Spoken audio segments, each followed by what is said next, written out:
জামালপুরে যুবদলের খতমে কোরআন ও দোয়া মাহফিল অনুষ্ঠিত। মোহাম্মদ রাকিব হাসান, জামালপুর।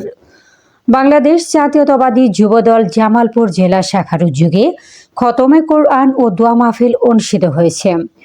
রবিবার জামালপুর পৌর শহরের দয়াময়ী মোড় শহীদ মিনারের সামনে জেলা যুবদলের খতমে কোরআন ও দোয়া মাহফিল আয়োজন করা হয়। প্রধান অতিথি হিসেবে বক্তব্য রাখেন বিএনপির জাতীয় নির্বাহী কমিটির সহ সাংগঠনিক সম্পাদক ও জামালপুর জেলা বিএনপির সাধারণ সম্পাদক অ্যাডভোকেট শাহ মোহাম্মদ ওয়ারেস আলী মামুন। দোয়া মাহফিলে সভাপতিত্ব করেন জামালপুর জেলা যুবদলের আহ্বায়ক শফিকুল ইসলাম খান সজীব। বক্তব্য রাখেন জেলা বিএনপির সিনিয়র সহসভাপতি লোকমান আহমেদ খান লোটন, জেলা বিএনপির সহসভাপতি লিয়াকত আলী, যুগ্ম সাধারণ সম্পাদক খন্দকার আহসানুজ্জামাল রুমেল। দোয়া মাহফিল শেষে সাবেক 3 বারের প্রধানমন্ত্রী দেশনেত্রী বেগম খালেদা জিয়ার মৃত্যুতে খতমে কোরআন দোয়া কামনা করে দেশ ও জাতির শান্তি সমৃদ্ধি এবং দলের সফলতা কামনা করে বিশেষ মোনাজাত করা হয়। এ সময় জামালপুর জেলা যুব দলের সহ বিএনপি অঙ্গ সংগঠনের বিভিন্ন পর্যায়ের নেতাকর্মীরা উপস্থিত ছিলেন। 3 বার গ্রেফতার হয়েছেন। এদেশের মানুষের মুক্তির কথা বিবেচনা করে নিজের জীবনের ঝুঁকি নিয়েছেন, কারাভোগ করেছেন, স্বৈরাচারের কাছে মাথা নত করে নাই। 1990 সালে বাংলাদেশের সকল রাজনৈতিক দল, সকল পেশা শ্রেণীর মানুষকে ঐক্যবদ্ধ করে একটি সফল গণ অভ্যুত্থানের মধ্য দিয়ে স্বৈরাচারের পতন ঘটিয়ে গণতন্ত্রকে মুক্ত করেছিলেন। ইতিহাসের খাতায় অবিস্মরণীয় নেত্রী হিসেবে, আবহসীন দেশনেত্রী হিসেবে তার নাম সম্মান করে লেখা হয়েছে। 1991 সালের জাতীয় নির্বাচনে 5টি আসনে প্রতিদ্বন্দ্বিতা করেছিলেন। প্রত্যেকটি আসনে উনি বিপুল ভোটে নির্বাচিত হয়েছিলেন। তার নেতৃত্বে সর্বপ্রথম যে সরকার গঠন হয়েছিল, বাংলাদেশের ইতিহাসের সর্বপ্রথম বেগম খালেদা জিয়া মহিলা প্রধানমন্ত্রী হিসেবে দায়িত্বভার গ্রহণ করেছিলেন। শিক্ষা ব্যবস্থার উন্নয়ন সহ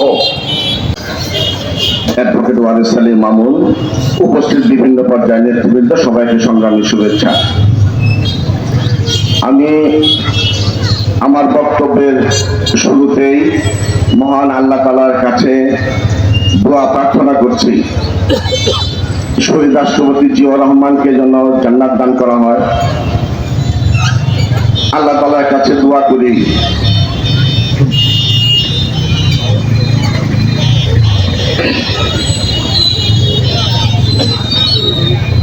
তারিখ দেশনেত্রী বেগম খালেদা জিয়া ইন্তেকাল ফরমায়াছেন।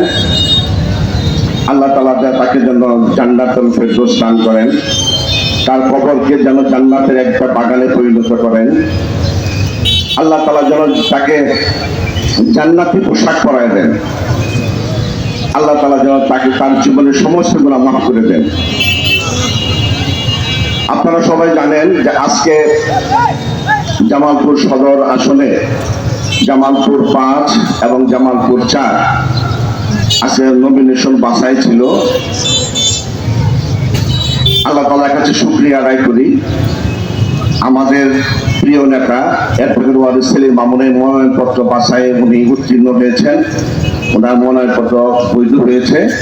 উনি এখন জাতীয় সংসদে ধানের প্রতীকে নির্বাচন করার যোগ্যতা অর্জন করেছেন।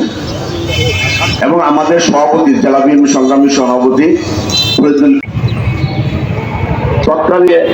বিশেষ করে গত 17টি বছর আমাদের এই প্রিয় নেত্রীর উপর যে জনমত্ততা নির্যাতন হয়েছিল, সেই জনমত্ততা নির্যাতনের মধ্য থেকেও দেশনেত্রী বেগম খালেদা জিয়া এই বিএনপিকে নেতৃত্ব দিয়েছে। এমন একটি সময় দেশনেত্রী বেগম খালেদা জিয়া আমাদের ছেড়ে চলে গেলেন, যে সময় দেশনেত্রী বেগম খালেদা জিয়া শুধু বিএনপির নেত্রী হয়ে ওঠেন নাই, তিনি সারা বাংলাদেশের অভিভাবক হিসাবে নিজেকে আখ্যায়িত করতে পেরেছিলেন। বাংলাদেশের সর্বশেষ মুরব্বী হয়ে গিয়েছিলেন দেশনেত্রী বেগম খালেদা জিয়া। আজকে উনি আমাদের মাঝে নাই। আজকে ওনার জন্য আমরা এখানে কোরআন খতম করছি, দোয়া মাহফিল করেছি। আমরা যারা দেশনেত্রী বেগম খালেদা জিয়ার সন্তান সমতুল্য রয়েছি, বিএনপি বিভিন্ন অঙ্গ সংগঠনের নেতৃবৃন্দ রয়েছি, আমরা মহান আল্লাহ রাব্বুল আলামিনের কাছে কায়মানে বাক্য দোয়া করব, আল্লাহ পাক যেন আমাদের প্রিয় নেত্রীকে বেহেশত নসিব করে। পাশাপাশি এই বিষয়টিও বলবো, যাদের কারণে যার জন্য দেশনেত্রী বেগম খালেদা জিয়া চিকিৎসার অভাবে মৃত্যুর পথযাত্রী হয়েছে, ধীরে ধীরে বেগম খালেদা জিয়াকে মৃত্যুর পথে নিয়ে গিয়েছে। চিকিৎসা একটি মানুষের মৌলিক অধিকার, সে মৌলিক অধিকার থেকে বেগম খালেদা জিয়াকে যারা দূরে রেখেছে, আল্লাহ পাক আজকে তারা দেশে নাই, আল্লাহর বিচার হয়েছে।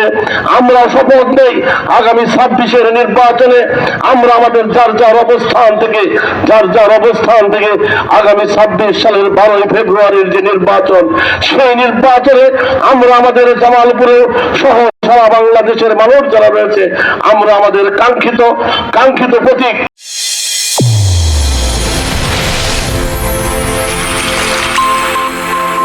চ্যানেল A1 হৃদয়ের স্পন্দন।